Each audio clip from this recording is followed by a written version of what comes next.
Assalamualaikum warahmatullahi wabarakatuh. Nama saya Nadia Alifa dari Geofisika kelompok 7, kelas Geostruk A, dan saya ingin menunjukkan cara mencari bidang kekar dari di atas stereonet.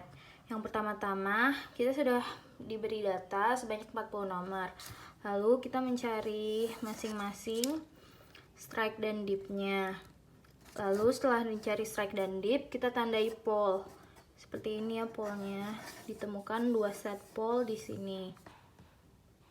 Nah, lalu setelah titik-titik polnya ketemu, kita menjiplak titik-titik pole tersebut di atas kertas kalkir baru di atas sini. Nah, setelah dijiplak kertas titik-titik polnya, nah setelah memindahkan titik plot di kalkir yang baru, kita posisikan kalkir tersebut di Kalsbignet untuk mencari segi 6 dan segi 5 yang ada di dalam titik. Setelah menentukan angka-angka pada titik, kita memplot lagi angka-angka tersebut di atas kalkir baru. Nah, setelah angka-angkanya ketemu, kita plot dari titik yang paling tinggi, titik yang tinggi kedua, titik yang lebih rendah, titik yang lebih rendah, sehingga hasilnya seperti ini. Setelah itu, di atas kalkir yang baru, kita mentitikkan titik tertingginya, yaitu ada 11 dan 12 titik di sini dan di sini. Nah, setelah sudah dititikin, nah setelah titiknya ketemu, ada 2 kan, terus salah satunya itu disejajarin di bidang ekuator. Nah, setelah udah di bidang ekuator, kita hitung 90 derajat dari sini. Terus tarik garis, lakukan hal yang sama titik yang satu lagi. Kan ini kan titiknya 90 derajat, tarik garis lagi. Nah, tarik titik perpotongan kedua garis tersebut itu adalah sigma 2. Setelah ketemu sigma 2, kita sejajarkan sigma 2 ke ekuator. Seperti ini, kita hitung 90 derajat dari sigma 2. Nah, di sini kan ketemu, terus kita tarik garis. Nah, garisnya ini pasti bakalan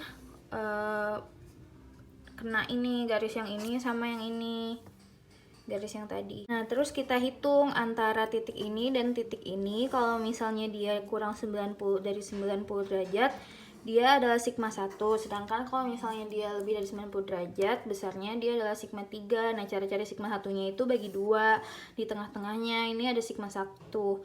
Nah, dari sigma 1 ini hitung 90 derajat ke menuju tempat yang ada tersedia, jadi sigma 3. Sekarang kita bakal mencari plunge and trend dari ketiga sigma tersebut. Caranya adalah putar titik sigma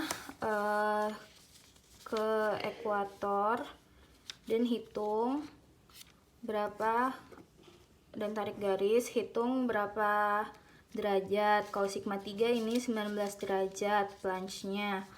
Terus abis itu sigma 1 ada 59 derajat. Terus kalau sigma 2 ada 24 derajat.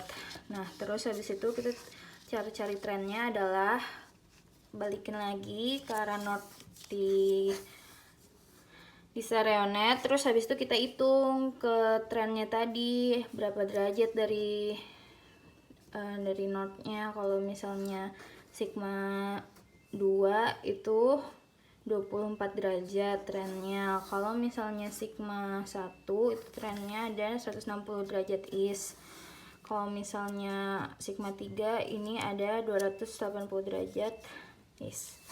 Gitu. Terima kasih sudah memperhatikan dan menonton video saya.